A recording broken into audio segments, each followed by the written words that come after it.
All right, so here we have Natalie Riggins, who is the program manager for the Colorado Medical Marijuana Registry.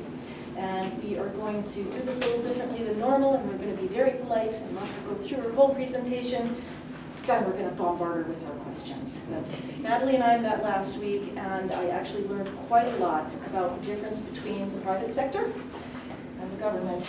In the private sector, as a sole proprietor of my own business, if I want to put up a poster or buy some advertising or change my website, I can just go forth and do it. I can hire someone to help me with my website. I can have someone make the poster for me. I don't have to get approval for all this stuff. Whereas, as you know about the CU Core Conference, they can't even put up pictures of their speakers because the regions won't allow it. Natalie, on the other hand, trying to make changes to her website or software, has to literally get like an act of Congress in order to make those changes. So she will tell us how far she has proceeded in spite of these regulations and difficulties. Well, thank you. Thank you. So again, my name is Natalie Riggins. I'm the program manager. I thought I would take some time to do some introductions and introduce you all to Dr. Chris Wells. We have some changes in our organizational infrastructure, and as of, what, 3 months ago? About? Chris is now overseeing the Medical Marijuana Registry, which is my program. So I thought I would give him the floor just to say a brief introduction, give a little bit of background about kind of his expertise and how he's really going to fit into the registry and some of the future enhancements we're looking at making as we progress throughout this course of the next few years. So. Super, thank you, Natalie. Hi everyone, my name is Chris Wells, and just to give you a little bit of background, probably 7 years ago I received my doctorate in clinical science, health information technology. I oversee the Center for Health and Environmental Data, which includes things such as all the birth certificates, death certificates, all the surveys that we do, a lot of data collection, as well as oversee all the different IT systems in the department. And the third thing that I do is I oversee our non-clinical disease registries. So our birth defects registry, our cancer registry, and now our medical marijuana registry. So my background is clinical science with an IT slant, which is kind of a niche for me. I'm super excited. I've been learning quite a bit about marijuana and the registry the last couple of months. But I'm very excited to kind of bring that aspect to the registry with kind of the system enhancements that we're working on, and really a new enhanced focus on customer service, because the rest of the division is very customer service oriented, helping people out, and I want to bring that to the registry too. So a lot of the enhancements that we have made and will be making over the next 6 months will hopefully help out our customers, the Colorado citizens and people on the registry. So, yeah, I'm excited to work with everyone in the room, and again, my door is always open, and I'm more than happy to talk to anyone. Come to these conferences if you'd like to speak. So, again, kind of a new chapter, and I hope that what we provide you guys here today will answer a lot of your questions, but feel free afterwards to ask us anything that you like. So again, thank you for having us. And I also have Mariah with me tonight. So Mariah is our communications specialist. What Mariah is really going to be doing is really helping just providing better resources, better communication, better guides for anybody involved in the medical marijuana registration process. So I know in the past we've talked primarily about patients, but what we are here tonight to talk about is all of our customers, and I'm going to go over that in our slides, but Mariah is really going to help with some of those efforts, and she's already brought some really great improvements to the program that you guys probably may or may not have seen, and we have some great things coming down the pike as well. So thank you, Mariah, for joining us tonight. Thanks for having me. All right, so let's see here. There, I got it. So we did introductions. One of the things I wanted to really cover, and I'm going to step over here so I can move my screen. One of the things I wanted to cover is marijuana as an industry, because I think there's a lot of confusion and misunderstanding about what agency does what. And when you're the customer and you're on the opposite end, it's frustrating when you don't get help, or it's frustrating when things aren't going smoothly, and it makes you question, who's in charge? What agency is doing what? With the marijuana regulations, it does make it quite difficult, as you can see, to do things collaboratively, but what I wanted to do was at least share this overview, kind of provide an overview of the efforts we have in place to kind of bridge some of the gaps between agencies. So on the left there, you can see, I think I have a laser, yeah, right here. We are the Department of Public Health and Environment. So within the Department of Public Health and Environment, we have several different programs that touch marijuana-related issues. I think sometimes people hear the registry and they think, oh, we're in charge of everything. And so although we do oversee the process for registration cards and the process for, you know, that application process and collecting that data within the confidential registry, issuing the cards, there's a lot of other things happening within the department that we don't touch or we don't oversee. So some other programs here that you can see is we have the Medical Marijuana Register or Research Grant Program. We have the Retail Marijuana Education Program. We have a Marijuana Surveillance Program. And then lastly, the lab, who does the certification in lab testing. So I think when people hear lab testing, they hear all these new regulations coming down the pike and they automatically assume that the registry is doing that. So I wanted to make sure that I highlighted all the different programs here, and if there are questions about some of these things, you're more than welcome to bring them to me, but I will have to pass them on for someone else to respond. We also have the other agencies across the state who touch marijuana. So sure everybody's familiar with the Department of Revenue, who oversees the Marijuana Enforcement Division. They oversee the centers. And you're probably already seeing how some of this can get convoluted and confusing, because as a patient or as a caregiver or as a physician, you're working kind of with all of these different entities because you have centers who are regulated by DOR, and then you have the patient process, which we oversee. So it can sometimes become challenging. We also have the Department of Regulatory Agencies, which houses the Board of Medicine. And then the Bureau of Investigation, which oversees the law enforcement entity. And then here are some of the councils and committees that we have internally in CDPHE to kind of bring some of these things together. So there is the Medical Marijuana Scientific Advisory Council. They oversee the research efforts taking place. We also have the Retail Marijuana Public Health Advisory Committee, which consists of a lot of the retail programs. Any questions about that slide? So bringing it down even one more level here. When we recognized there were all these different efforts taking place, it was really evident that we needed some sort of steering committee or work group to really be a central housing point to where all the agencies all the programs within the department could really collaborate and share the different efforts that we were working on. So there is the Marijuana Internal Steering Work Group. This committee, this work group consists of the CDPHE related programs. So as you can see, again here we have our section over here, which is housed under the Center for Health and Environmental Data. We have the remainder of programs, which are under retail or within the lab. So again, small little section over here, which is us tonight. And the remaining programs here. So again, questions related to any of these items, what I'm going to do tonight is, Mariah brought handouts. For those of you who want them, maybe you don't, but for those of you who want them, we will share those with you. And again, if you have questions about any of these issues, please feel free to bring them to me. I'll try to get them to the right person. Questions on this slide?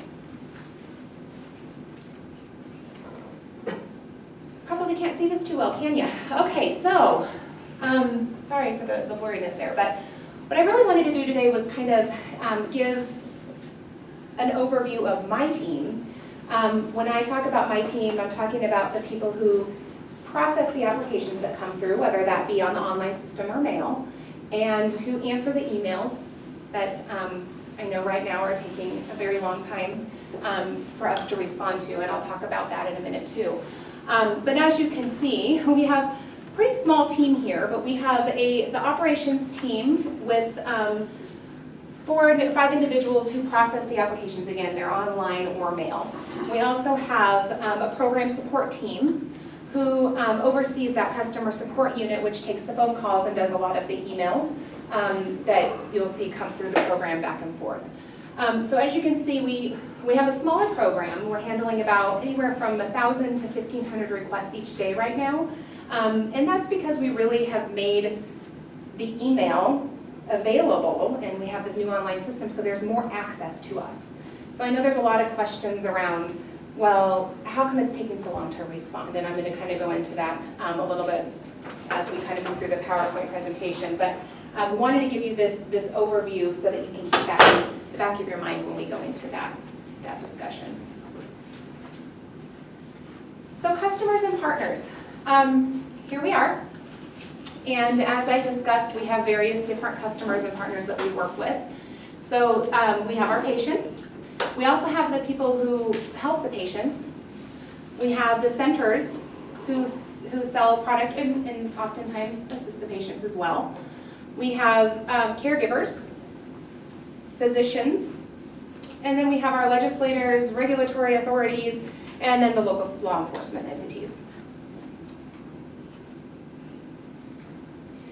So as I dive into this next slide, what I really wanted to talk about was, again, that customer service aspect. As Chris mentioned, one of the things we're really working on at this point in time is customer service. Last year, the focus was on developing this new system. We did the best we could with the resources and funding we had to develop the online system. It is not perfect.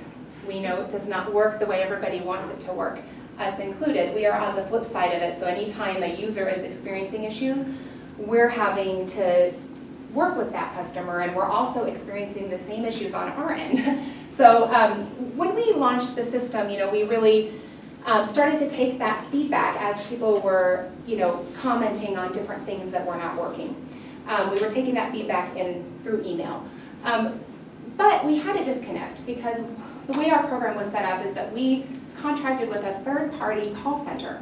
So if you can imagine my program, and I showed you the slide of the people who process the applications, and a third-party call center taking all the calls from all the people who needed help, there's a huge disconnect there.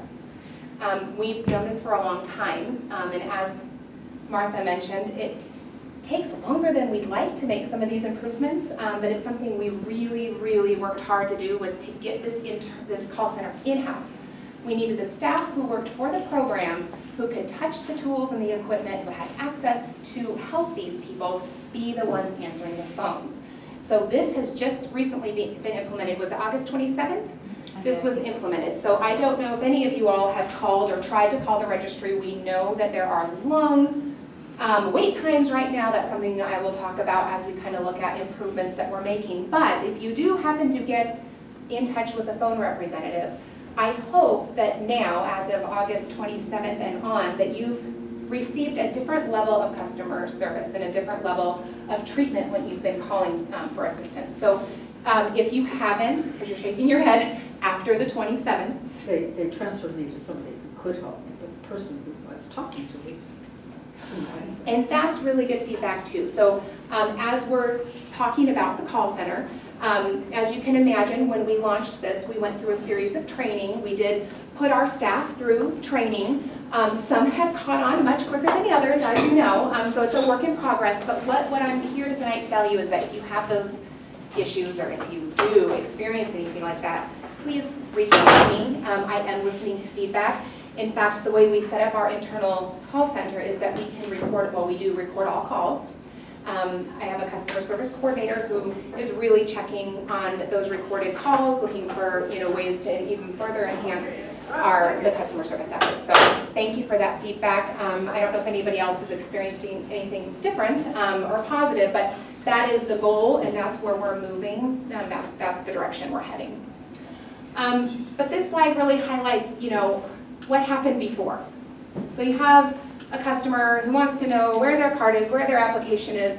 Maybe they had an issue somewhere along the line with the process. They call, and it went to this call center who only had access to part of a system that we use, did not have access to the email system we use, and so they couldn't help. So they helped as best as they could, and as you can imagine, it was probably just as frustrating for them because they couldn't help.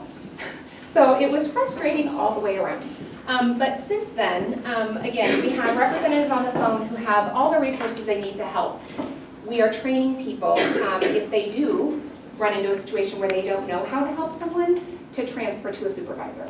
So if that doesn't happen again, you guys will all have my contact information after this, and you can let me know if that doesn't happen or if you have a negative experience.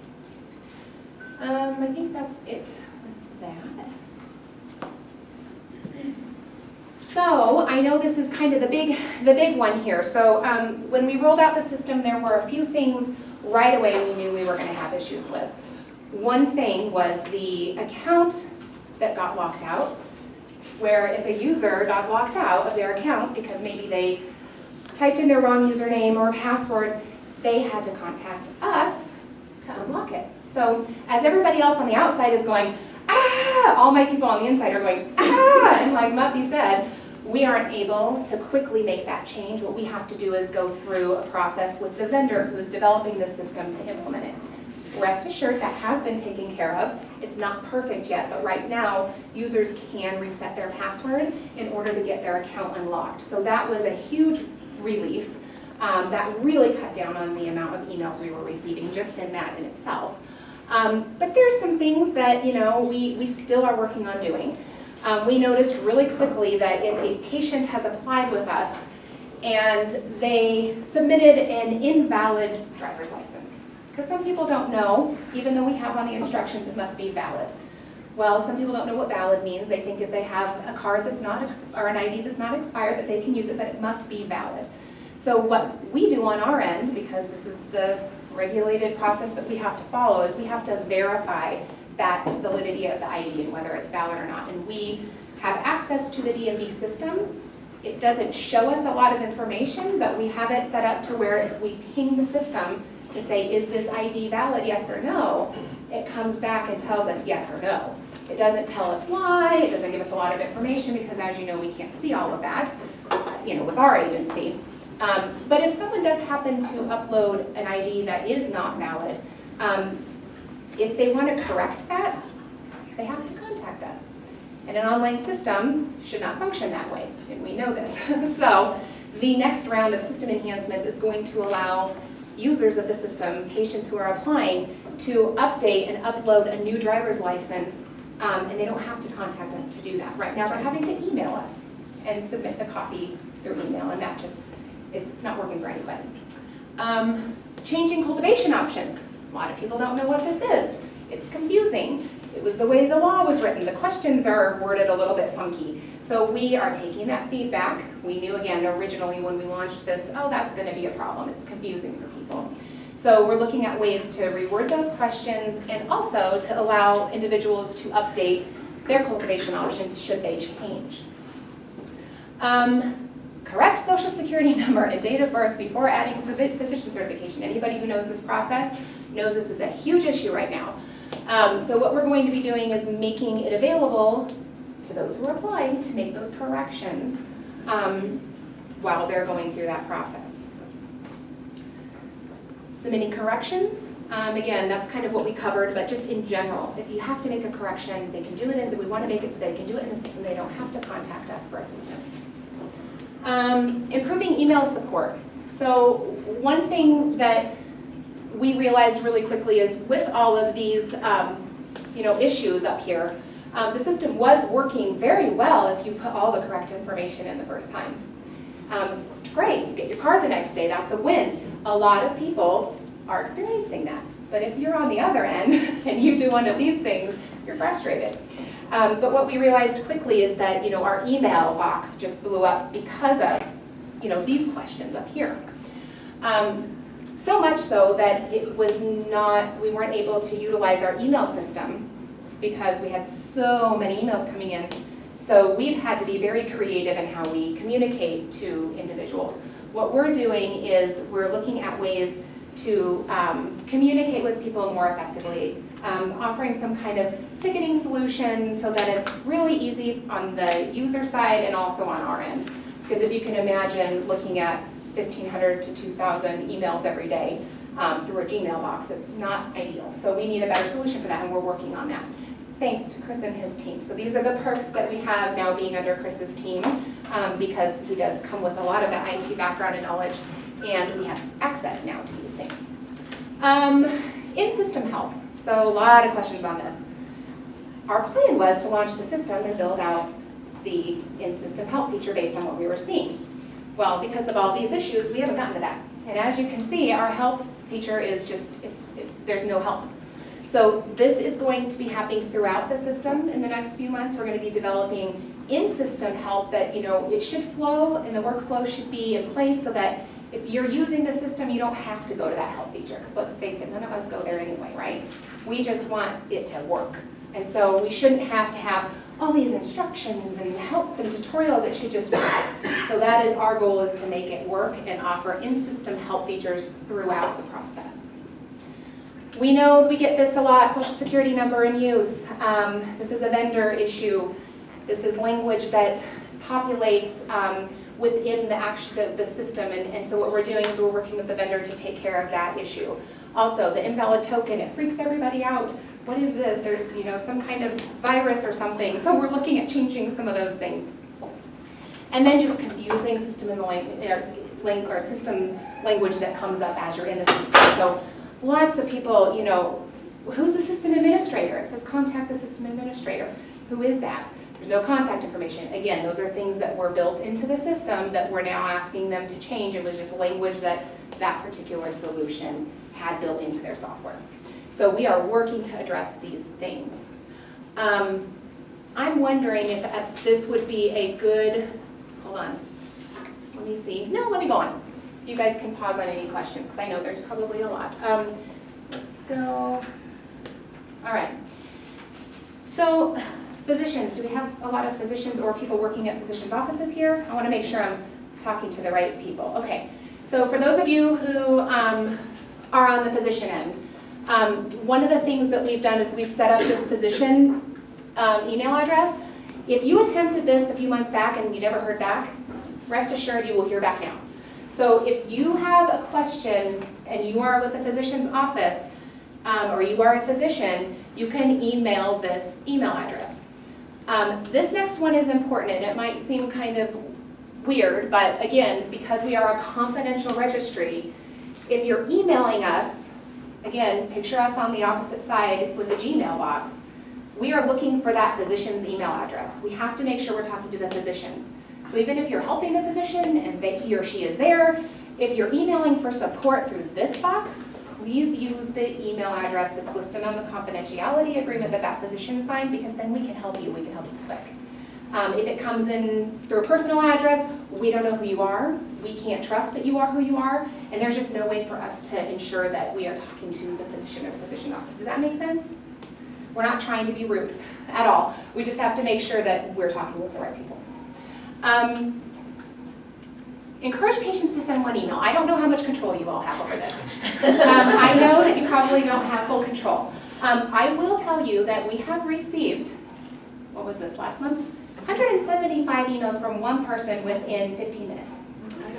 So when we have our email box that is already 2,000 emails long, we then have to go through and say, okay, did we answer this person's question? We have to open every single one. Even if it says, we hate you, you suck, you're terrible. We have to click, open, log that we responded, and we have to go through our processes because we have to make sure we're responding to people. So I don't know how much control you have over that, but please know that we have literally 5 people on the other end checking this email box. And if I had any control, I would, have a team of 500, but I can't. And so I just want to make sure that with this group, you guys kind of see what we're dealing with on this end. So help us help you with that. Tell people that we will get back to them. Our goal is eventually to get back to people very quickly. We want to get back to that email, quick turnaround time on email. Right now it might take a few weeks, and I really apologize for that. That is not something that we feel is okay.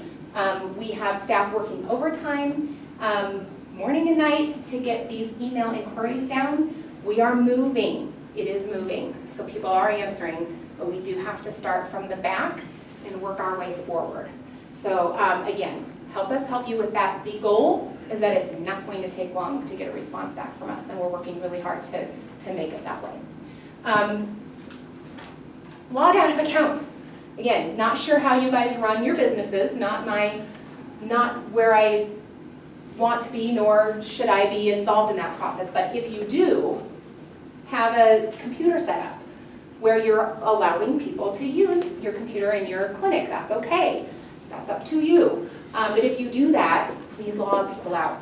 We have, again, hundreds to 200 to 300 emails a day where, what are they asking? They're saying, they're logged into someone else's account, basically. Yeah. So if someone at a clinic is not logging a patient out, or they're not having that patient log out, the next person goes to log in, and we have a big mess. Because then you have people who have access to other people's confidential medical information. It's a mess. They contact us, they thought their username was this, they thought they put that, and it's a nightmare. So if you are doing that at your clinic, again, that's your business, that's how you run your business. I'm just asking that if that is the case, please have some oversight on how that's going down in your clinic and have people log off of their accounts. Same thing with physicians. If the physician's logged in and then a patient logs in, just same concept. Keeping DEA and physician licenses up to date, that's always an important thing, because again, if you have a DEA that is going to lapse, it's better that you get that and get that to us, because our hands are tied. If we do not have that, we can't help you. We want to help you, but we can't help you if DEAs are lapsed. So if they do lapse, go ahead, or make sure that you're staying on top of that. If they do lapse and you have a problem, please contact us quickly. Don't wait a month or two or whatnot and then say, oh, my patient's got rejected. Call us right away and let us know, hey, look, this is the situation, and we'll do our best to work with you, but it's much better if you guys can get those updated sooner rather than later, and don't let those lapse. So before we go into questions, future collaboration. So I wanted to take tonight as an opportunity to talk about just some of our goals. Chris mentioned this as well, but one of our big goals right now is customer service. So we've launched the system. We know there's improvements that need to be made. What we want to do is enhance the experience for all customers. There could be a perception out there that we want to make it harder. I've heard that rumor. That is a rumor. We all work very, very hard each day. My staff works very, very hard each day. We come in every day. We want this to work for you. We want it to work for us. We do not want to make this hard for doctors. We don't want to make this hard for patients. You guys are all our customers. We want to make this easy. It might not have been rolled out the way that we all thought it was going to be rolled out. There are some really great efficiencies that this system has brought. There are a lot of people getting their cards with, that very next day. That's great. So we have some wins, we have some positive things, but it's not completely where we want it to be yet. Much more confidential. Right now, there's not that risk of things getting lost in the mail. So that was a huge problem before. So I know it's hard to see some of the things that are really working well, but that's a big one. We used to spend hours and hours of each day tracking mail, figuring out, did that person get it? Look at the certified tracking receipt. We'd have to go back and forth. Sometimes the husband or the wife or the brother or the sister would get the mail and wouldn't give it to their family member, and so we're in the middle of all that mess. So it was a nightmare. But now it's much more confidential, and we've really reduced the risk of any information being compromised through the mail. Improved communications. I don't know if any of you have noticed or paid attention, but we have been Mariah has been making some really great improvements to our website. I know Martha was giving an example of that website. That is the one thing we do have control over. Not full control, but we have an in-house. Yeah, we have a CDPHE website, which yes, comes with rules that we do have to follow, but she can make those changes. So if there's an error, if there's something that doesn't make sense, Mariah is the one who is able to do that. You can send an email. Again, if you're a physician, it's okay that you send that through that physician box. That's okay. We'll take your feedback that way. Send it to the general mailbox. When that calms down, you can send it to me in the meantime. But we're really trying to make improvements there so that whoever you are, patient, physician, caregiver, if you go to the website, you can figure out how to navigate the process by following very specific links. Again, would love your feedback on that. Bree, did you have your hand up? I was going to ask this question later. It's about how long the registration material is good for and how soon they can apply, and why aren't those things in bold-faced letters on the application? Okay, so the card being valid for 1 year, is that what? No. Okay, Not being able to do it more than a month ahead of time. And how the long? 60-day requirement, is No, that? it's 30 This days is now. your question. This is the question. Okay, And it's a big question. I've been told by various and sundry different people that if you apply more than 30 days ahead of time, you keep the registration and put it into limbo.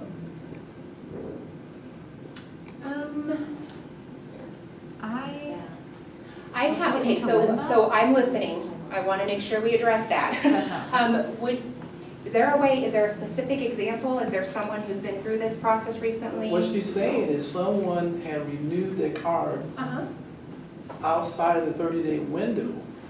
But what happened, their card was not validated for the new year, it was validated for the old year. So they went 31 days versus 30.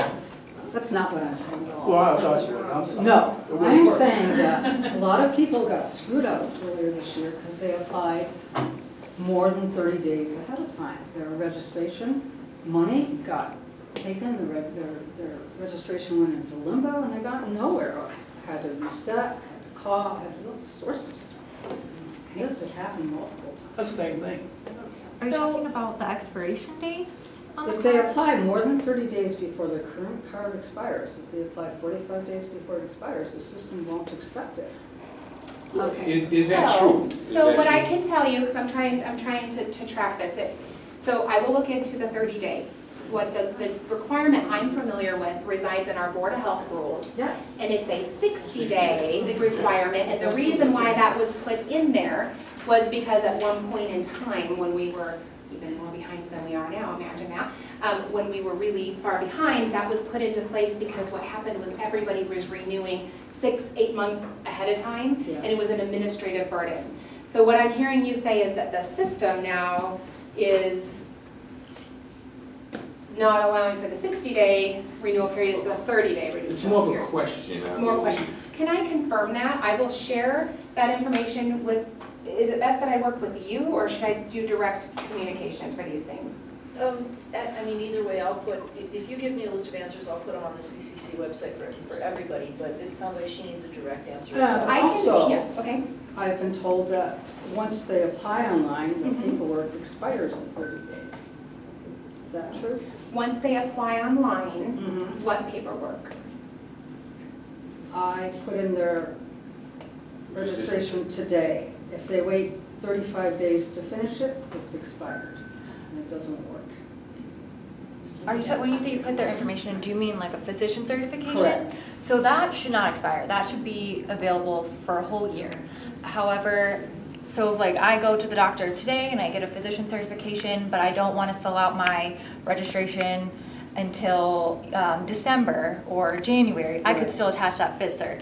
There was a thing, so if you were starting the draft, like the draft of your patient registration, and then you weren't coming in, maybe you were filled it out and then waited, I think it was about 60 days, then it would go into expire. And there was a while where you'd have to contact the registry to get it like renewed, not renewed, but like put back into draft so you could edit it. Now you can just click the button, and I forgot exactly what the button says, but it will still say expired, but you can put yourself back into a draft status, and I think all of your information will still be there. And then you can enter that, save it again, move on to attach your physician certification. And I think where you're going with this, and again, I want to always come back to some of these system enhancements, because I always like to look at the root cause of the problem. And I'm thinking that in that scenario, if it was in the beginning, or any time in the last couple of months, if you did start the process and you didn't finish it, and then you came back and you were locked out of your account, and you went through that whole rigmarole, and you're waiting for someone to get back to you, I could see how that That's would. not really my question. My question is, I see a patient, like I have this all the time, like I'm going out of the country, I wanted to get this done now because I Okay. want to deal it. And they're more than 30 days out from their expiration date. And I'm telling them, we have to jiggle with it and re-put the number in. And then I've also been told by a place that I work, not nobody which is here, that if they don't finish their application They come in, they got their certification, they walk out. If they don't finish their part of it and submit it to the state within 30 days, it expires. That's not true. So the system was doing a thing where if you were just in draft status, Not talking about, forget You're about talking draft. about, you're talking about if they've actually paid, they've, They come in today, I do their form today. uh-huh. They're lazy, they don't have $15, whatever. They But you've submitted your part as the physician. Right, but does that expire in 30 days? So the patient can't We've know? seen So it it goes expire forever. in 60 days. That is good feedback for you guys to share with us because, so I don't know of that. The system should not be functioning that way as Mariah described. If you have I'm not talking about submitted. drafts, I'm talking about. Right, so but you're saying you've submitted your physician certification, it is up there, it's ready to go. Mhm. You should be done with that, your end of the process. And that should be valid for 1 year. Okay. The patient then does have that responsibility to Right. apply. So what I'm gonna do is I'm gonna take that information back because I'd like to conduct some testing on the system to make sure that there isn't some kind of weird bug or something happening with that. It should not be designed that way. It should be just like it is on paper. If you wrote someone a recommendation or a prescription for It's good for anything, you. it's good for, Right. yes. Okay, So let so me that's- check because that so- should not be happening and if it is, that's. I don't know, but I've been told this, I don't really know. Okay. Yeah, I'm sorry, did you say too that you've experienced that? Yeah, It's the same we've thing. seen the physician certification expires after 60 days. Yeah. And then our physicians will re-enter the information with the same office visit date, and then it works. okay, we're gonna look into that. Let us I will Thank you. make sure to look into that. It's not designed to do that. So we will look at that. Okay, all right? Okay. So one of the things that we'd like to do is, again, develop helpful resources. So Martha came to me and suggested, well, she's been sharing with me for a while now, just some of the documents that physicians might share with their customers or clients or patients about just ways to navigate the process, what the process looks like, kind of like a tips and tricks guide. So what we did is we took that, and we had a couple from other physicians, and Mariah developed a process guide on our website. Now, you may or may not have looked.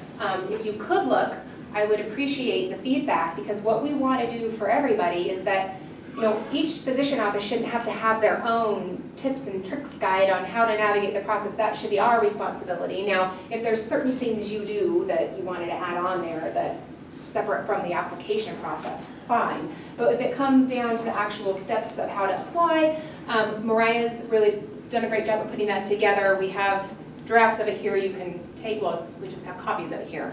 But again, give us that feedback. Let us know what you're hearing from your perspective. Let us know if you handed this to someone, if it would be helpful.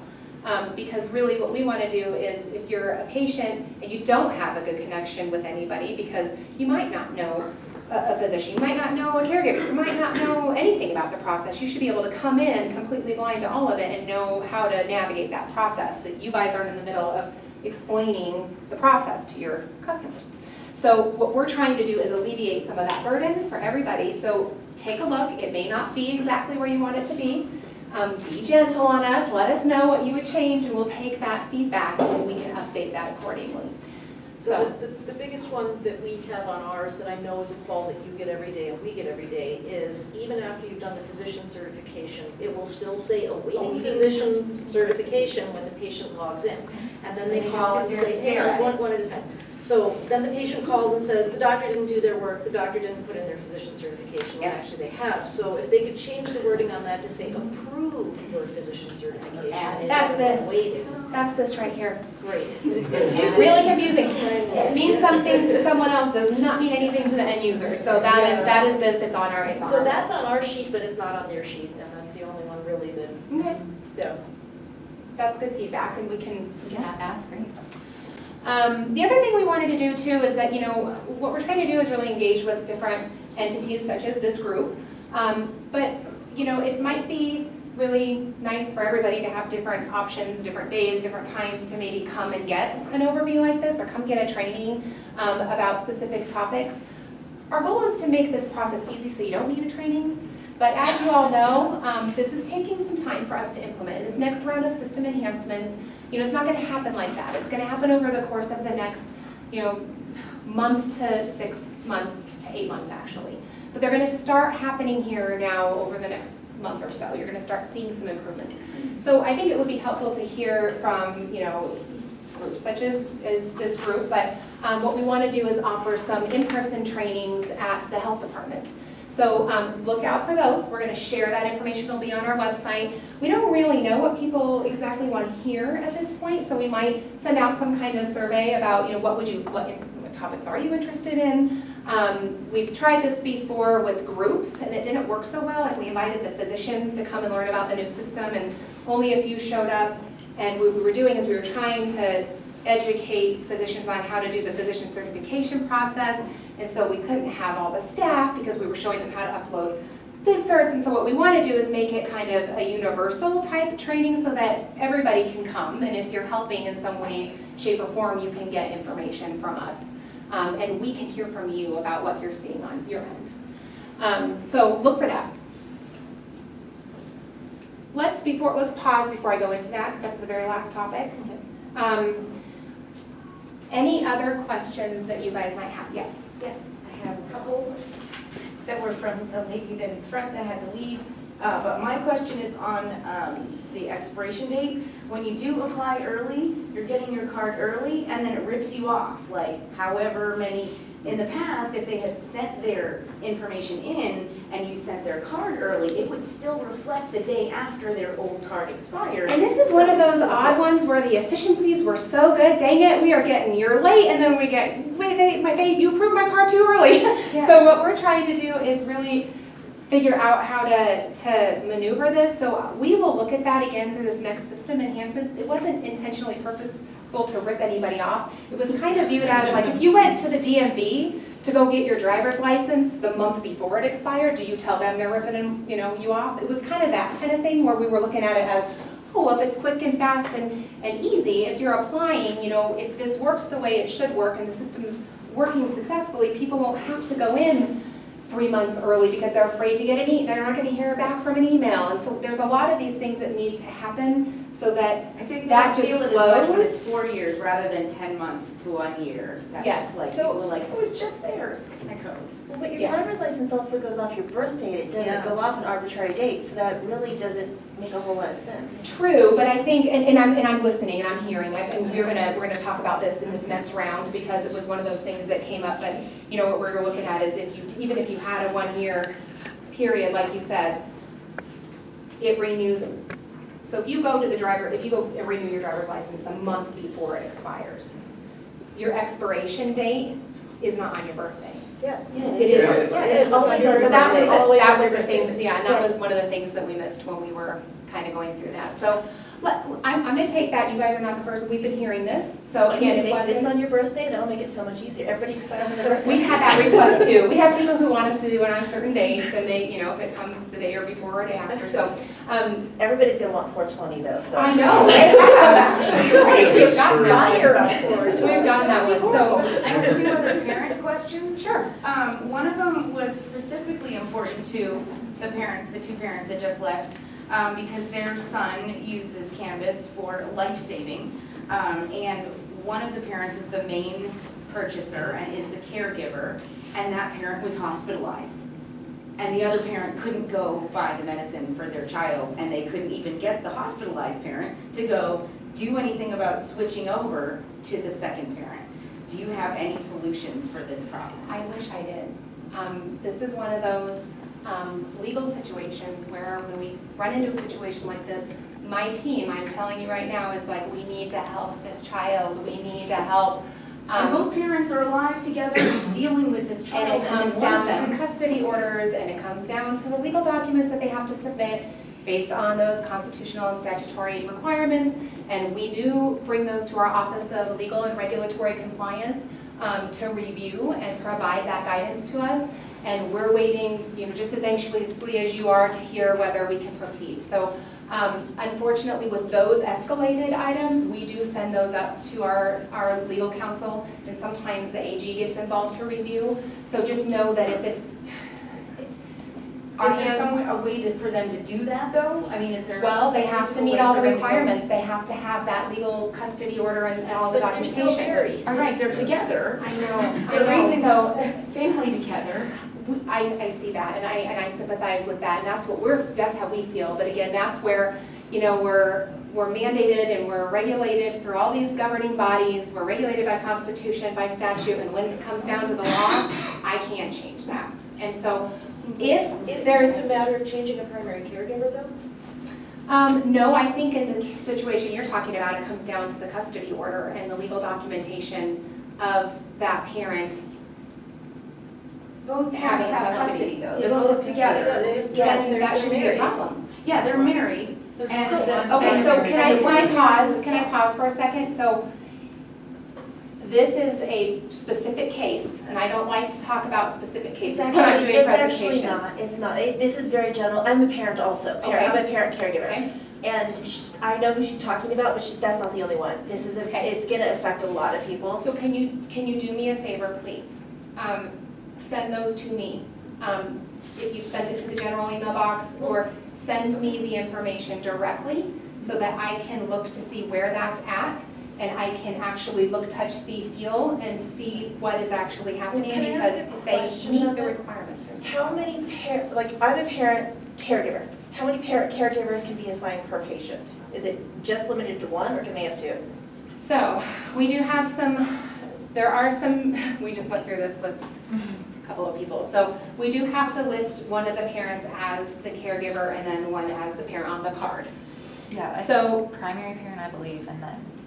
primary parent caregiver, and then the other parent goes as the caregiver. So that's how we've been working around this process. But I think that needs to be looked at, because if there's two parents and it's just a matter of getting two fields on the card for parent and parent, one parent two, that's a software issue, and that's something we need to do right now. The workaround is to put one of the parents as the caregiver, one of the parents, you know, listed as the parent, primary parent. Does that make sense? But that's what we've been doing, and that's why that is worrisome to me, that if they do meet all those requirements, I thought you were talking about something going on with that sole custody order, and we see those a lot too, and it's like, we really want to help. So they meet the requirements, there's just two parents need to be on the card. Yeah. And it's biological. Only one card per, okay. Please send that to me. Again, that's something that we can look at as well when we look at system enhancements. It's fields on the card. Yeah, and So- one other about the confusing entering, she said when she went to enter her child, it said patient, and so she put in the patient's name, the Okay. child's name, and then it came back wrong because it wanted her name where the patient was. Well, now, it should, what you should be putting in is the patient's name.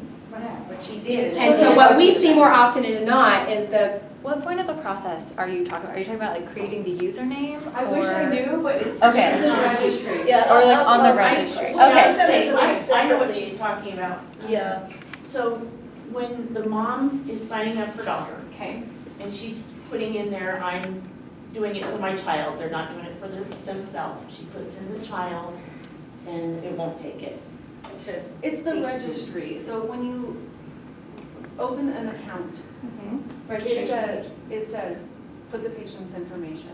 With an under 18 patient, the parent is filling out that information. They think, put the patient's information. And then everything else gets auto-populated, and then that's when the rejection happens, because they're not, they didn't put their own information Are instead. you guys talking about different things? No, they're not. Okay, I saw shaking my head. I want to make sure we're on the same page. Yeah, they're talking about exactly the same Okay, thing. yeah, so what I can tell you is that this has been confusing for people in terms of what name do we put on there, how many names are listed on the card. So now that we're talking about that issue, originally I thought what you were talking about and describing was that they were being rejected because of like a sole custody type thing. No. So we do recognize that it is confusing about whose name do we put in, and that goes back to some of that system language and things that we want to improve this very clear, because we don't want anybody getting rejected if they meet the qualifications.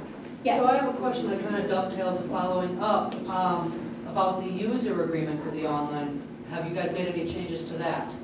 The user agreements, are you talking about the terms in use? Yeah, the 10-page user agreement. Yes, so that user agreement, I know is long, again, that agreement was vetted through our Office of, yes. But have you made any changes to it? No, All right, so then I want to ask a question. Sure. Because in the portion that deals with pediatric patients, basically you say that any patient, adult pediatric, who uses the system is not protected. Their HIPAA rights are not protected, that there's no legal liability to CDPHE or any employees if the online registry is breached, which it was back in May. And so and it basically says that if you do not agree to these terms, on page 3 in bold type on the user agreement, it says, if you do not agree to these terms, your sole recourse is to not be a patient and not be on the registry. But I think that we've made some sort of feeble progress about dealing with the fact that 50% of elderly patients don't have an internet account. So being on the online registry is really disenfranchising them from their constitutional right to Thank be a you patient. for bringing that up. But Thank you, but yes. let's not use that to weasel out of my original question, No, which I want is, 2 questions, got it. yes, there are actually about 4 questions, but I'm going to try to just. Okay, wait, can we do Yeah. the first one? Yes, the first Okay. one is, First one is the security issue. and the about- fact that pediatric patients are specifically outlined as not being afforded any special protections of their medical records or patient HIPAA protections. So the online registry forces people to use this system that does not protect your privacy and says specifically that it will not be guaranteed to do so, and the state is not liable if it does not do so. But we have a couple thousand pediatric patients whose very private data that may include genetic issues, that may include things that the media could exploit, and it even specifically says in the user agreement, and I've read every one of those 10 pages, I know it inside and out, so I'm here specifically to ask about this user agreement because it directly conflicts with the September of 2016 Office of Legislative Legal Services report, which says that it reiterates that the CDPHE only has 2 purposes with the registry, and the very first one is to protect the confidentiality of patient agreements. So you are violating the most recent report from the Office of Legislative Legal Services that says you must protect this information by constitutional mandate to have authority over the registry at all. Like your only basis for having the authority over the registry is that you protect this confidential information. But page 3 of your user information, which most people, if you enter your name, it doesn't give you a chance to go back and choose if you want to use. As soon as you enter your name, or as soon as your physician enters your name, you are no longer eligible to not be a part of that user agreement. So basically, as it says in there, your sole recourse, if you want your constitutional rights protected per the OLLS document, is to not use the registry and to not be a patient on the registry in the state of Colorado. And I'd like to know how you reconcile that, because it's a direct conflict with the Constitution of the state of Colorado and the right for patients. And then I also want to know how you dovetail reconciling that with the attempt to take away the right for rural people, elderly people, people who have no access. I live in Park County, I have to drive 35 minutes to use the internet. And I don't appreciate going to the library where I do not have privacy. I ran for county commissioner. When I tried to help a patient on the public computer at the library to enter his data because he was so confused and he was a Vietnam-era veteran and he could not understand the online registry, he has not used computers and he resents and hates them. So I went to a library in Lake George to attempt to help him, and it automatically populated the information from my from the Secretary of State's office from my Tracer account when I ran from office. So the fact that I had once used the computer at the library to enter data for my Tracer account automatically auto-populated a different state agency with all of my passwords and everything from my Tracer account from my run for office. But that's browser specific.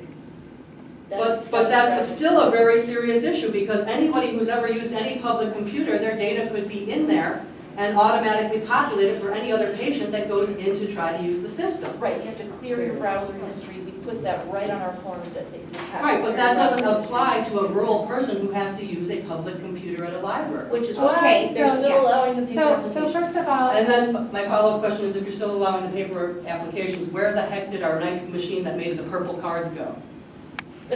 Because we paid for that out of our patient registry funds, and now we have a stupid wad of paper.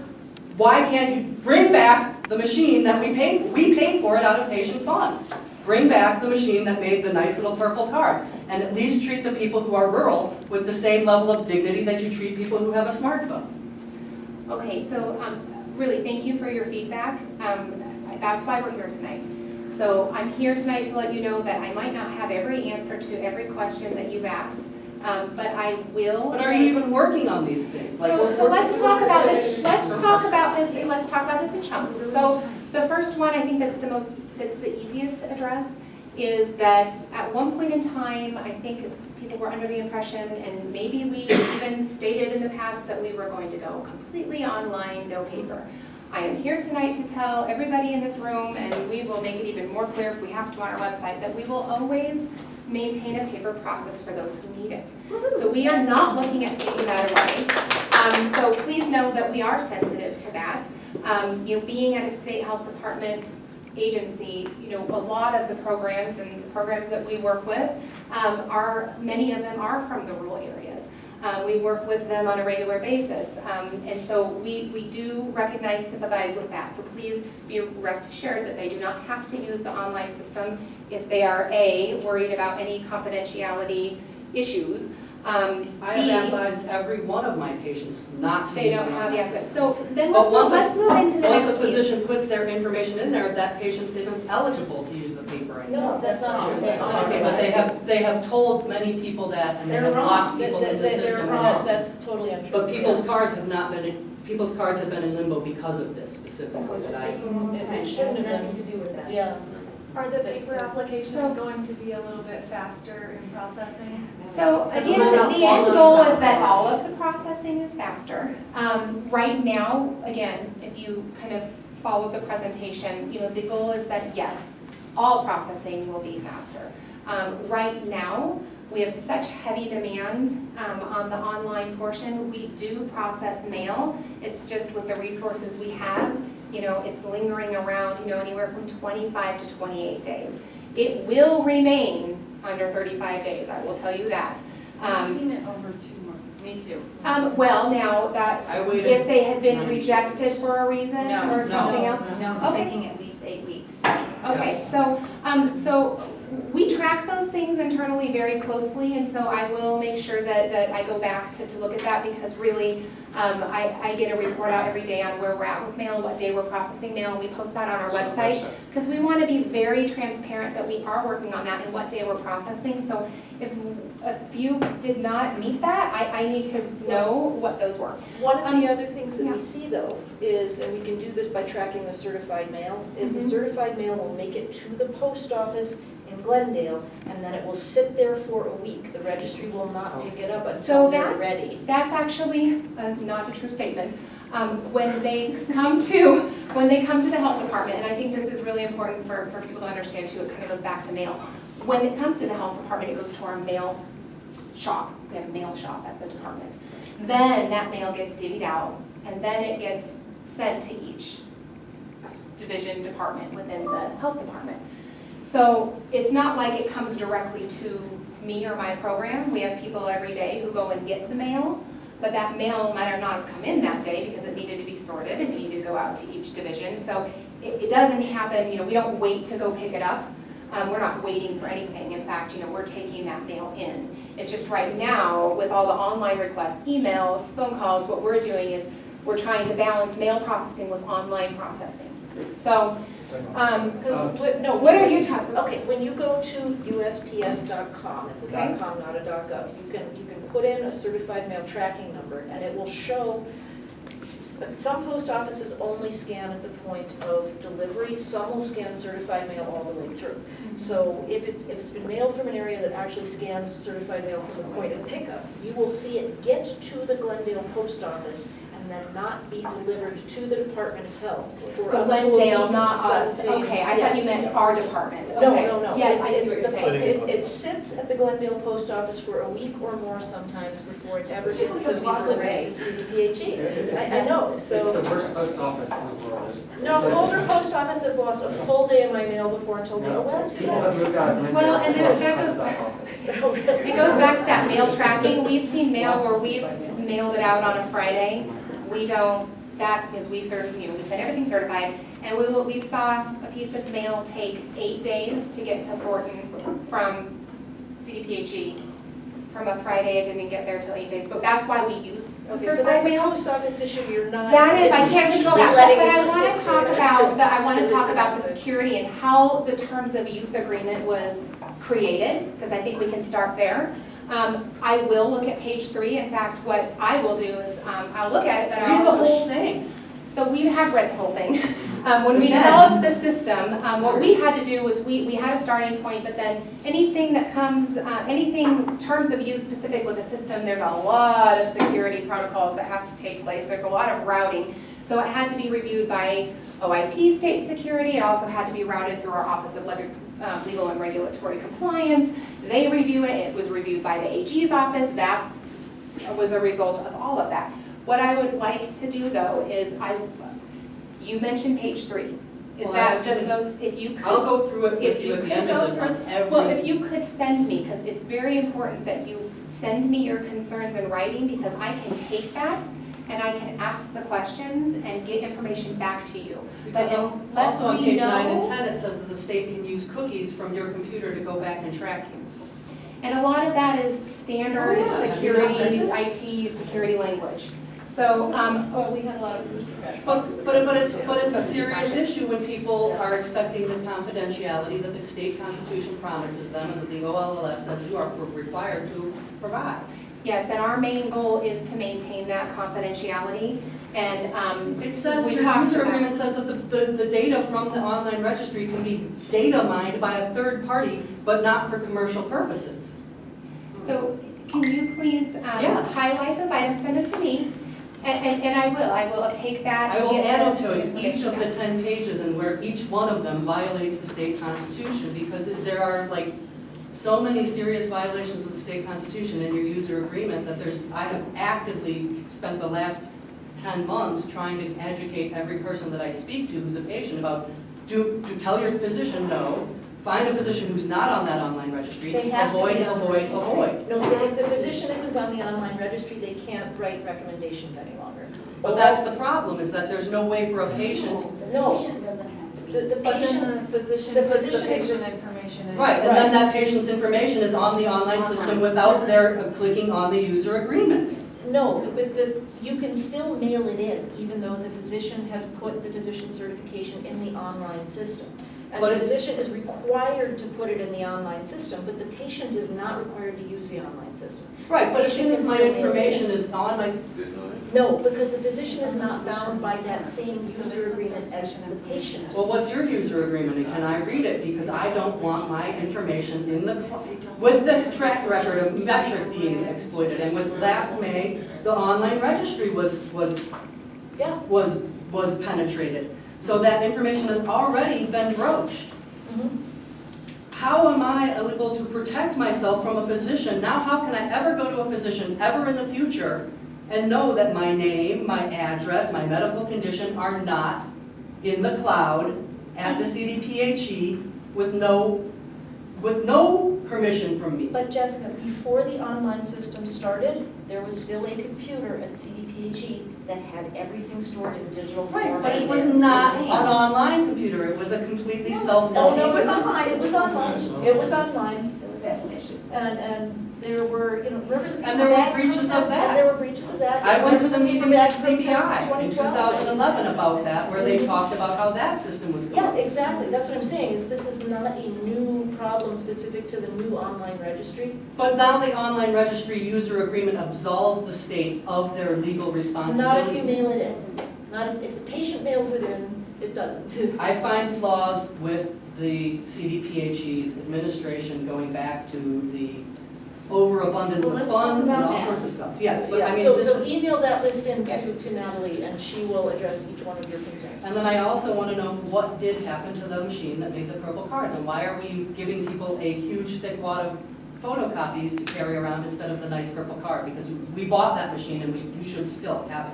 You should not have thrown it away. I'm not aware of a machine. There was no machine that produced cards. In fact, I can attest to that There's because a laminated purple card every once. we actually had to use, because we were so fancy, we had to use Lexmark printers to print those cards, which was cumbersome in the least, if you can imagine pushing paper through this way. So we didn't purchase a special item of equipment or Why are we technology. not getting those cards? So the way that the online system is designed is so that it can be utilized by patients, by physicians, caregivers, in an electronic format. So the way that it's designed is that, you know, a patient could use their phone if they wanted to. They could print out the paper if they would like, but they can utilize that on their phone and display that on their phone. We had a really big issue with But people who are ink paper only coming shouldn't off. even be on that online system. We should be in a completely other system where our card should be easily able to be. So we only have one system. There's one system. So when people apply by mail, that information's being entered into the same system. Right, that's still there for I am Yes. not allowed to opt out of the user agreement. If I'm in the same system, how am I opting out of the user agreement? And so we house all of our registry, confidential registry information in one place.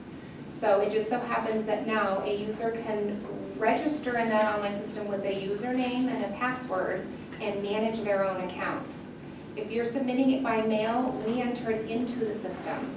And so you're not accepting the terms of use or going through that process because all we're doing is entering it in the same way we used to when we had paper. But my data is right next to the same person. Like, let's say there's another person with a very similar name and we're in the computer, like, how is my data And that's the way, stored and you know, kept separate? that's the way it. How is my data collect it. stored and kept So separate? we're gonna have to move Yes. on. I You would write those want out. to hear these questions. I have my Okay, own thank you. questions. Yeah, Thank you very let's much. write that out because You had it's one more important question, and I know we're running to close write on down time. the answer. Yes, I would like to know who, if anybody, reads what the physicians write. And it often cuts me off in the middle of a sentence and I have to Yes, go back and thank you. fix it. That's one of the things we're And, fixing, that's uh, frustrating, yes. How important is that? Sometimes I feel like writing la la la, have a nice day. Would anybody tell the difference? I'm not looking at la la la, have a nice day. What we're doing is we're collecting the information as a part of our process. So to answer your question about the etiology portion, that is something we are looking at changing because it is frustrating that you can only type in a couple of sentences before it cuts you off. So know that moving forward, that's going to be made larger so that you guys can put in, but you know, whatever information you would like to put in. So we have requested as a group before that they include either ICD-9 or ICD-10 there so that we can have actual diagnostic codes and have better tracking of how people really use medical marijuana. And unfortunately, it's not in the state constitution Good, I don't want to deal with ICD-9 codes. Well, it's more of a, I find, well, I used to run medical billing, so. Right, so At that's why any I rate, like it. But the idea is that we could gather data. And the problem is that CDPHE isn't authorized to gather that data. So that's why, yeah, where things But get weird again. does anybody ever look at what I write?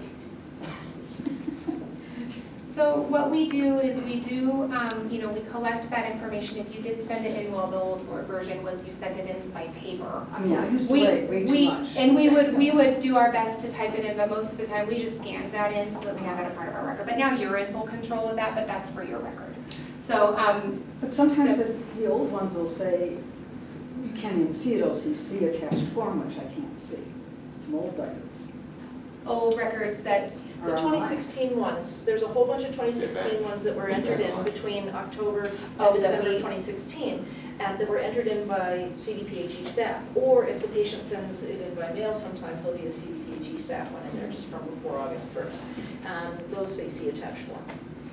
yeah, and then you can't read them. Right. So we have done our best to scan those, and so they are somewhere in a scannable form. But that is for your record and for the patient's record. And for them to use that as a part of their application packet, should they need to use that for any affirmative defense, they can utilize that. So that is for you. We are not looking at the etiology,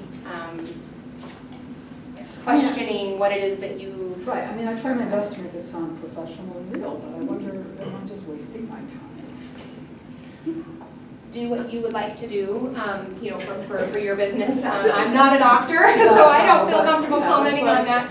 I mean, I do write what I think So- is the correct thing, and I try very hard to go in and take out ands and ifs and spaces so it'll fit, but it's stupid. Well, I gave up a year ago when they had the demonstration and they typed in herniated disc was their example, but they spelled disc D-I-S-K.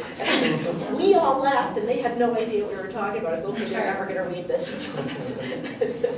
Can a patient have multiple caregivers? A cultivating caregiver And a transporting caregiver? If they're If homebound. you're, so yeah, if you're homebound. If you're homebound, Yeah. you can have more than one. How do you proceed with that?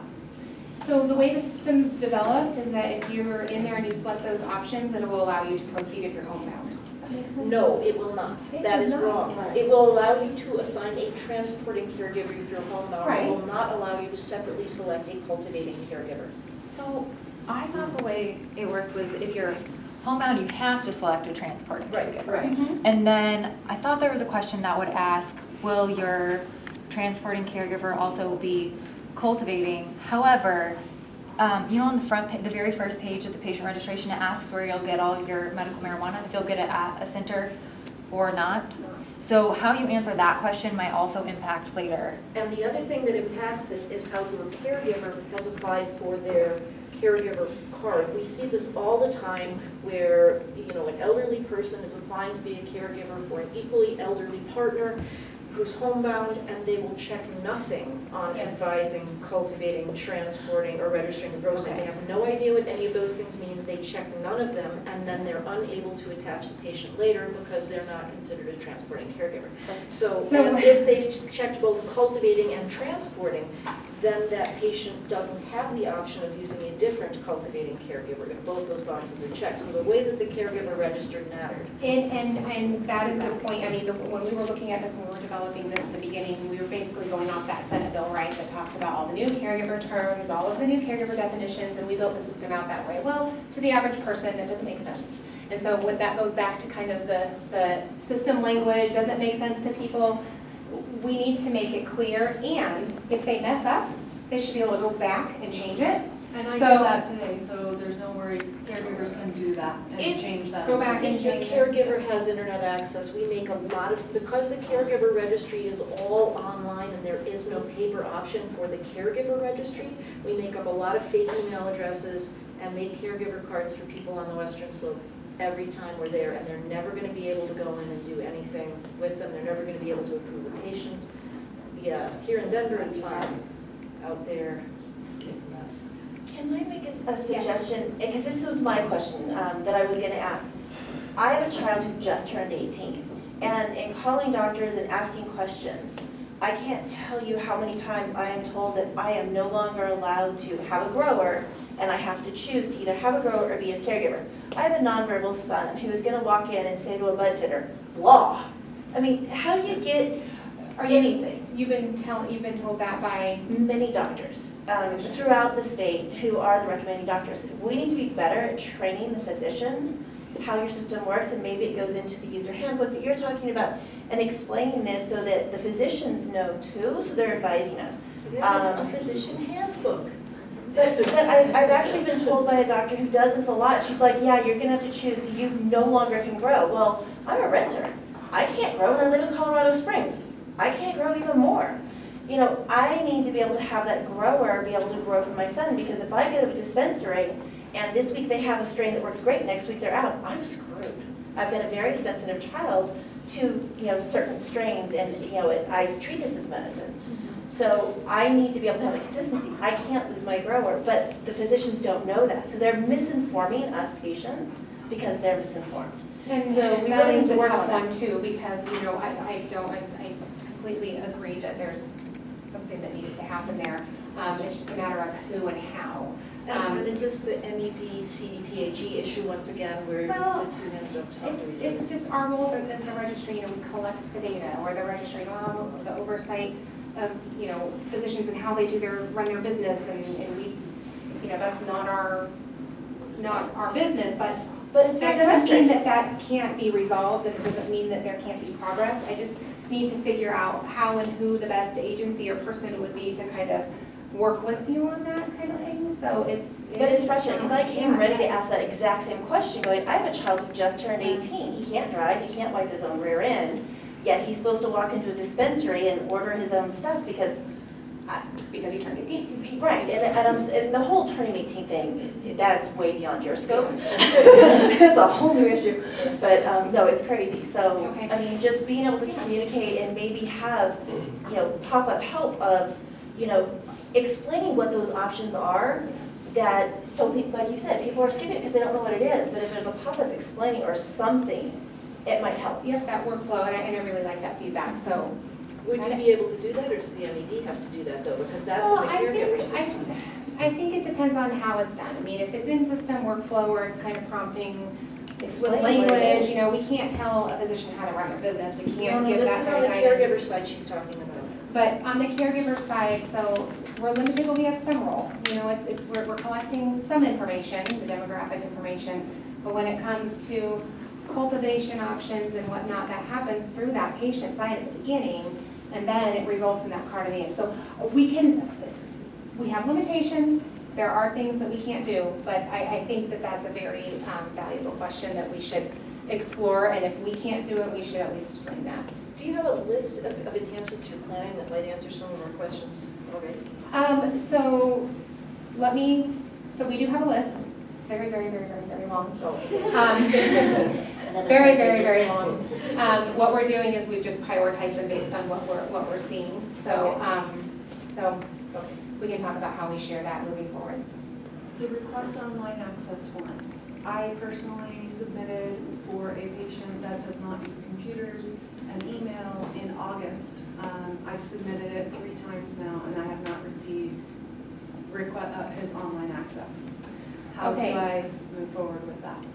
So, again, in the future, because I know it's not happening right now, right now, we're trying to get through those emails as quickly as we possibly can. I can tell you right now, I know that we're moving into, I think we're in the first or second week of October, so I'm going to have to check on that if you can give me your info. Yeah, I have a whole bulk of patients that have received their online request, but this specific patient, I've sent it 3 different times and I've not received any word back from the CDC. I'm sure it's because of our delay right now. It's not because we're purposefully ignoring you, but I will look into that because August seems a little bit too far back.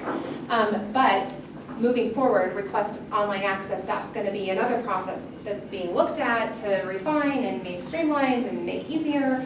And so as we move forward, that's another big one on the list. So actually, this is one of the things the registry is actually doing really well right now, and that we're having good success with, is the patient walks in, they're having a problem, have them do the request online access form. I just set their driver's license in the upper right corner, take a picture with my phone, and email that to the registry and call, because the people who answer the phone now, and you call and call and call until you get through, the people who answer the phone now can look up that specific email. Well, So this I hope, gentleman and that can't has speak. worked really He has well. gotten hung up on 3, 4 different Oh, I times. have, Because he has this on is access so issues. hoarse, Yeah. no one can hear him on the other end. Oh, so they just can't hear. We have had some people say that representatives say that they'll answer the phone and they can't hear the person. I've even been hung up on, waiting I have over too. an hour, Yeah. and then I'll be hung up on because that Well, person after can't hear they've me. connected with you, Yes. because they can't hear you? They cannot hear me. We need to look into this one because I'm hearing a trend with that. You So at changed first it was phone like systems Yes. in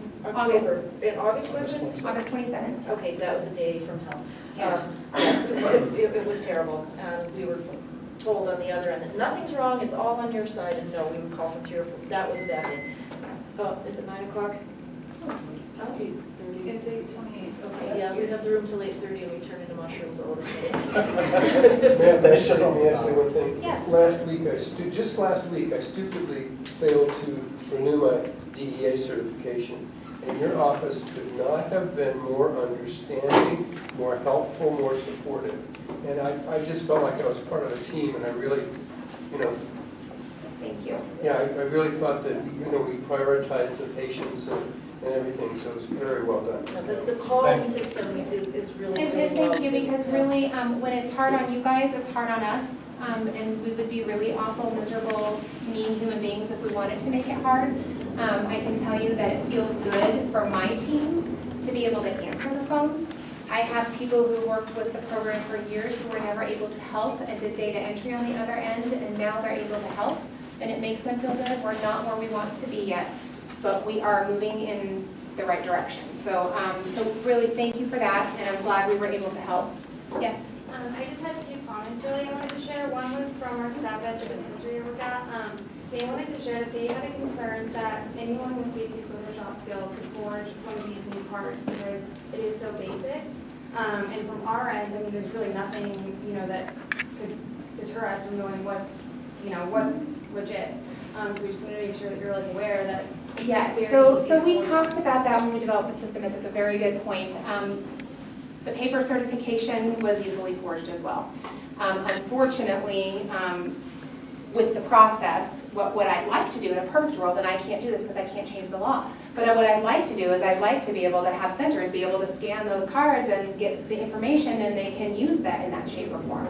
We can't do that because of the restrictions of confidentiality, and I don't want to breach that. And you know, I would not be sharing any patient information that I'm not allowed to, and so we are unable to help with that perspective, whether it's a piece of paper or that's in a, you know, the old form or the piece of paper they have now. Yes, that could happen. What I can tell you is that now the system, if you did have that physician certification, it was forged and you were confronted by law enforcement, there is a way for law enforcement to ping through their CCIC system, ping the MMRS system, and it will give them specific information, not everything, but it'll give them yes, no, it'll give them information about that physician certification. So it is now something that can be verified, whereas before in the old process it couldn't. So even if the old physician certifications were forged, there was no way for anybody to tell, and the law enforcement officers would have to contact us. But I understand how that puts the centers in a really uncomfortable position, and that's just the way that, you know, the law was written, and also, you know, we're unable to share any of that data because we are a confidential registry. As far as the way it looks and feels, we don't like the way it looks and feels either. It doesn't look official. So that was another thing that's on our list because we really wanted it to look like an official document. So that there are changes that are going to be coming. But again, even if we make it very official looking, if we have watermarks on it, it's very easy for anybody to modify a plant count no matter if it's the old way, the way it is now. But again, if there was a confrontation or, you know, a contact with law enforcement, they can verify the online system now. They can verify that data, so then they can deal with it. But I do understand. And as a follow-up, I just wanted to comment that the first time when I went through the process as a patient in 2010, it took 8 months to get my card.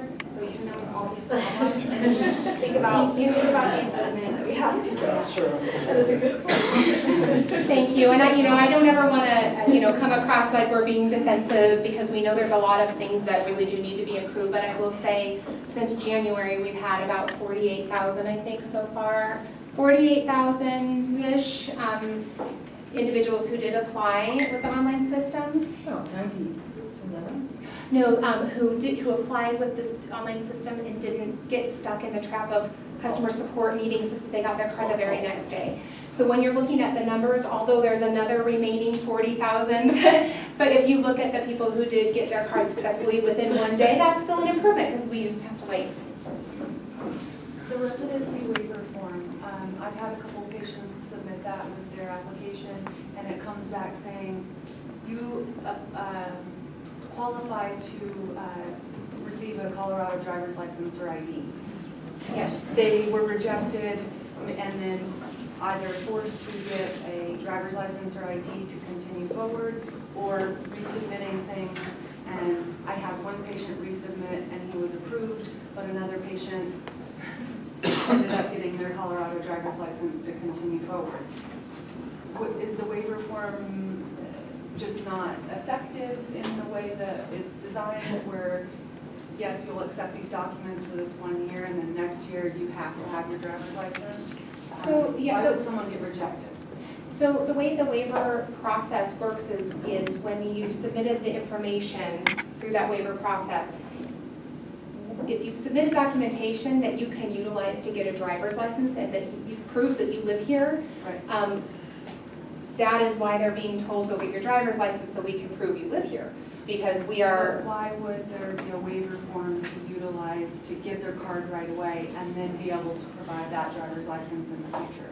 Yes, so for those who do not have that information and they might be in a situation where they need to use utilize the waiver because they cannot obtain information in order to get an ID, and they have that grace period because they maybe just recently moved here and they don't have that documentation, they would be approved for that waiver. So it's the I haven't people. seen it go We that way. have 100% of our proof of residency waivers denied in the past year. 100% are denied. And problems we have with patients up in the mountains who might have lived there for 20, 30 years but still have residency in another state is Obamacare is different in every state, and they can lose their health insurance if Well, they and switch it's to not Colorado really ID that, is what we run into. It's that they've provided everything that the waiver form requests, and it's still denied, Yeah. and says you're rejected, 100% you of qualify the time. for a driver's license. Yep. But it's these folks that are in their 1-year residency status, they haven't gone and gotten their driver's license or ID, but they've submitted everything necessary for that waiver to be processed, but then they're still rejected. So, 100% I need to check on that, because I know that we do review this. Really, in order to utilize the services of the program, you must be a Colorado resident. So if you're giving documentation that proves that you do live here and that you can use to get your Colorado ID, that's what we use to verify and validate for the medical card.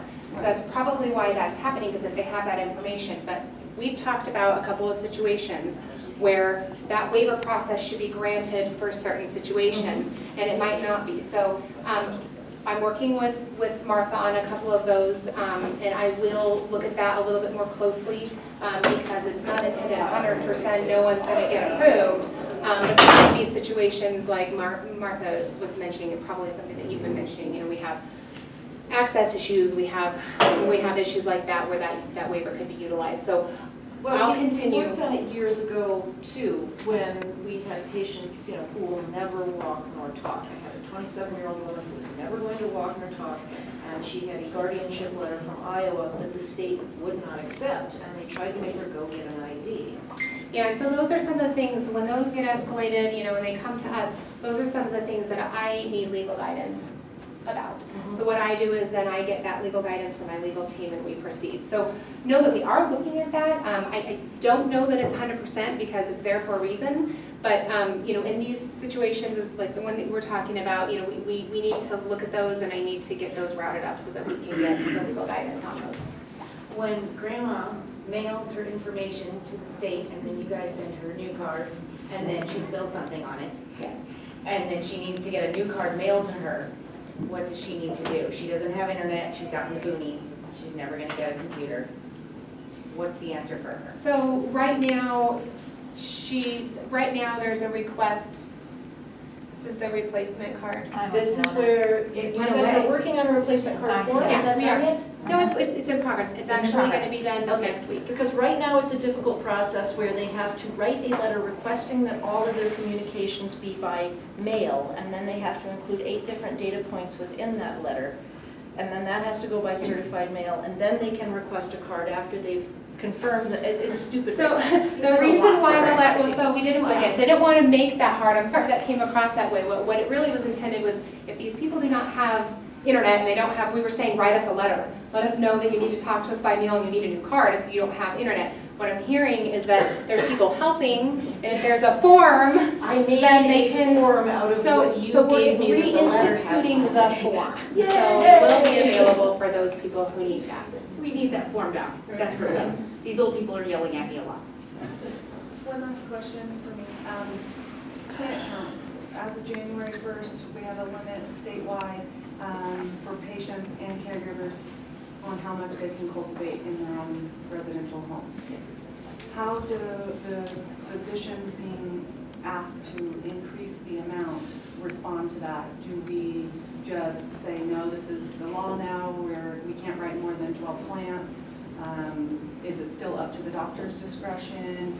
Does the patient need to obtain legal guidance to be able to facilitate their own cultivation? So that is one area that we don't oversee. We don't oversee the plant count or enforce any of that. That is the Marijuana Enforcement Division. I was on that committee, I can answer that question. Yeah, you can answer the question, but it is up to the physician on what they're recommending to the patient is the. The physician can Long still story short. recommend up to 99 plants. If it is for the benefit of a dispensary, they can recommend up to 99 plants. But So if it's to the patient themselves, It they can't is- grow more than it- 12. No, the patient can grow up to 24 plants with a doctor's With a signature. Okay. The problem is that each own local community is allowed to put their own individual rules on top of that, and you have no idea what so we always tell our patients that, we approve up to 24 plants because that's our clinic maximum. Some clinics will do more than that if it's a benefit for a dispensary, and they're fully well within their right to do so. But it's up to the patient to comply with the local rules. It's up to the patient to figure out whether or not they can grow in their area, if they're in an industrial area, if they're in a warehouse. A caregiver can grow up to 99 plants as long as it's not in a residence. And if it's for the benefit of the dispensary, really the MED couldn't care less if it's for the resident, which makes no sense because it's supposed to be for the legal patient. guidance. Well, for their the patient has to, municipalities. the doctor is allowed to write up to 99 plants. It's up to the patient to comply, period. Right, no, I'm just saying the patient should get legal guidance for their own cultivation. Absolutely, which is a whole nother can of worms because every local municipality has their own. There's one place out near Paonia that at one point was saying your marijuana plant could only be 3 feet high by 3 feet wide. So bonsai marijuana, the rules of nature are out the window. I think that rule got shut down finally, but there's some crazy things out there. Okay. Thank you. Sounds like a busy word. Sorry. So, in relation to your DEA comment, just a quick question. If the doctor lets their DEA expire and then he gets it to the registry, do each of those patients have to then resubmit their rejection letter in order for their application to move forward? So, I'm sorry, I missed that as I walked Sorry. by. So if a physician lets their DEA lapse, is that what you're saying? Right, and the patient gets a rejection, Uh-huh. do they have to submit the letter then to move their application forward, or So once that that's DEA where, goes through, do they again, suddenly we just want to go through? make sure that DAs don't lapse because Right. it creates a problem for the patients, it creates a problem for the physician, and it creates a problem for us because in our situation, we don't want to have to make anybody suffer, and if we're going to turn right back around to approve people, we'd rather avoid that. But it puts us in a really sticky situation. We can't approve patients without active DEA.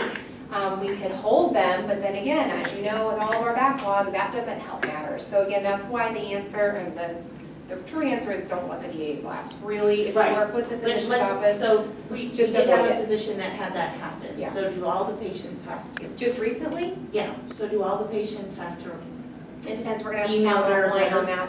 Okay. Yeah, let's talk offline on that, just to Okay. determine who it is, the volume of patients, we gotta look at all of that. Yeah. So, because at the end of the day, I don't wanna have to reject anybody. If they've qualified and it's the physician's problem, I really don't want to reject patients. Because then everybody's confused and we usually end up getting the blame. And so, but I also can't approve patients if there's Right. not an active DA on file. So let's talk Yeah, I about think it might have just that been, one. in the mass email Mhm. kind of thing that got, now the doctors have their own email, so you'll get it faster, but. No, contact as well. Okay. All right. Anything else? I don't think I have anything. Thanks, you guys. Thank you for. Talk about the survey that you sent to everyone. and what you want us to do. Gosh, yes. So. Everyone got this? Well, so if you haven't signed up for our distribution list, please do. It's on our website. It's a stakeholder listserv that we use to communicate important information about the program. Now, it's not going to say we made this system update because we don't want to overuse that listserv. We really want to use it for things like this if we're going before the board to make rule change or rule revision. So we sent out an email about a Board of Health rulemaking request that's set for January 17th. The proposed changes are to align with the Senate Bill 17017, which is the PTSD bill. I don't know if you're all familiar with that. And House Bill 1373. So at a high level, without having to go into that massive document, what we're really doing here, and this is, I think, really important, so I didn't create these bills. What I'm responsible for as the program manager is to make sure our Board of Health rules align with statute. So anytime there's a bill that goes through, statute changes, if it if it has any in relation to our rules, I have to go into our rules and make changes so that they're aligned. So what we're really doing here with this one, the 17017, which is the PTSD alignment, so debilitating medical conditions came through the route of Constitution. We voted on it. These are the debilitating medical conditions that you can be recommended for medical marijuana. The 17017 PTSD came through the legislative route through statute. So we have two legislative routes. We have the Constitution, we have statute. So debilitating medical condition are all the conditions that you guys are familiar with. This labeled PTSD as disabling medical condition. So now what we have to do is anywhere our rules say debilitating, we have to say disabling. Martha had a great question. Well, why can't we just call it debilitating? Well, that's what I'd love to do, but I can't do that because this change came through legislatively through statute, and we already had Constitution. So from a legal perspective, what I have to do is go through our rules, and everywhere I see debilitating, I add disabling, because we want people with PTSD to follow the same process, be able to have the same attention and follow the same application process, be protected just like all the others do. And so that's what we have to do there. So it's technical, you're gonna see strike-throughs with disabling, and that's what that one's for. This one was the school 161373 House Bill. Jack's Law. This was administering medical marijuana on school properties. And that bill added some language that said caregivers shall not administer, and don't quote me on this, I'll have to review the language, but shall not administer medical marijuana on a school bus, on school grounds, and then it says, or a school-sponsored event, except for when they're following the process of getting that administered by a caregiver. Well, the way that it came across was that it said the rules are going to be changed to caregiver shall not. All that is the words that are used that are pulled straight out of House Bill 161373, and it's followed by, except if they're following those caregiver responsibilities by administering those. So it comes across like caregiver shall not. That's not what that is. It's a technical alignment is all it is. We're not coming in here saying caregiver shall not. All we're doing is adding in that one little blip to a one-blip House Bill. The $10 fee increase. So for those of you who know anything about the way our program is funded, we are 100% fee-based. We cannot receive any funds from any other entities, any other avenues, other than by collecting the $15 registration or application processing fee when a patient applies. This fee has been as high as $90 at one point in time. 110. 150 when the program first started. 150, okay, there we go. So, and if you look at other states, it's actually still pretty low. But what happened is, over time, as medical marijuana evolved in Colorado, there was an excess of money that this program had, and we had to quickly do something about that. And we went to the legislature and said, how can we utilize this money? And they said, you go ahead and use $10 million for research, which was fantastic. So we took a bunch of that money and used it for research. And then they said, reduce your fee. So we did, knowing that later, as things get spent down, we're going to have to probably bump that fee back up a little bit. It was 35 before it was 15. So we're not going all the way back up to 35. We're at a place now where that $25 looks like it's going to be a nice number for at least the next 5 years or so. So we won't have to keep fluctuating. So that's the reason for that. What that's going to allow us to do is continue to make these improvements to the system so it's easy. Continuing to have those great phone reps on the end of the line when you guys call. Continuing to be able to reach out to customers through email. And then the last one is just technical cleanup. We just had a couple misspelled words and things like that. So it's a pretty straightforward request. There's nothing wonky. We're not trying to slide anything in on anybody. But that's going to be happening in January. So only one question on it. Is this a typo? Is this supposed to be 515.18, or because you're not already collecting that $25 fee? Wonder if that was. I'll confirm for you. Okay, there is That's really a copy of the budget if anyone wants to see, but I'm pretty sure that this is a typo where it says new revenue generated as of 5/15/2017, but as of 5/15/2017, it's still. It must be 28. I think we was supposed to be 28. And so, thank you. We have no. So thank you, because this is a long document, if you even care to read through it. It is a very long document.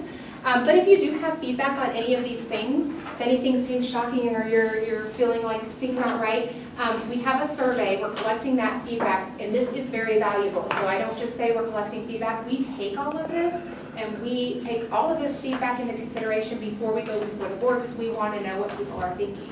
So please send that feedback through the survey, it's on our website. If you don't want to do the survey, you can mail us your feedback, you don't have to do the survey. And not every question is mandatory on the survey if you just We're want going to. to give us your email.